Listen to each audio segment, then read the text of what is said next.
ഒന്നും കൂടി ഞാൻ പറയാ, 39 ട്രെയിൻ തിരുവനന്തപുരത്ത് നിന്ന് കാസർഗോഡേക്ക്. ഇത്രയും വേണം, വേണം, കുറച്ച് കടുപ്പത്തിരിക്കട്ടെ. 39 ട്രെയിൻ കാസർഗോഡ് നിന്ന് തിരുവനന്തപുരത്തേക്ക്. ഒരു ട്രെയിനിനും ടിക്കറ്റ് ഒന്നും ബുക്ക് ചെയ്യേണ്ട കാര്യമില്ല.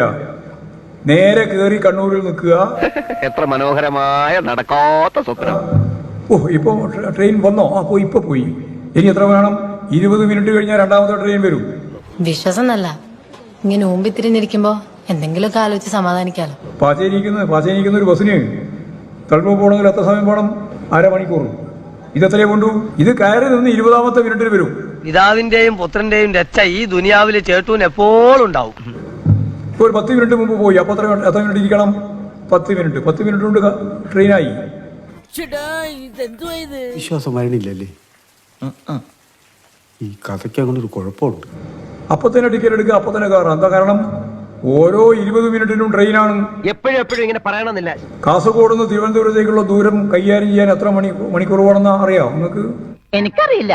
3 മണിക്കൂർ 54 മിനിറ്റ്. ഇത് 5 മിനിറ്റ് കൊണ്ട് ഭയങ്കരം തന്നെ. കാസർഗോഡ് നിന്ന് കയറിയാൽ 3 മണിക്കൂർ 54 മിനിറ്റ് കൊണ്ട് എത്തും തിരുവനന്തപുരത്തും. ഇപ്പൊ നേരെ കണ്ണൂരിൽ നിന്ന് കൊച്ചിക്ക് പോകാൻ എത്രയെ കൊണ്ടു?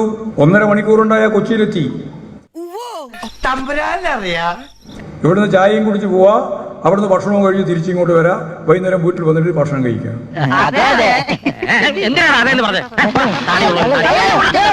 കേരളയിലും ഈ കേരളത്തിൽ ഇടതുപക്ഷ മുന്നണി ഗവൺമെന്റ് നടപ്പിലാക്കുക തന്നെ ചെയ്യും.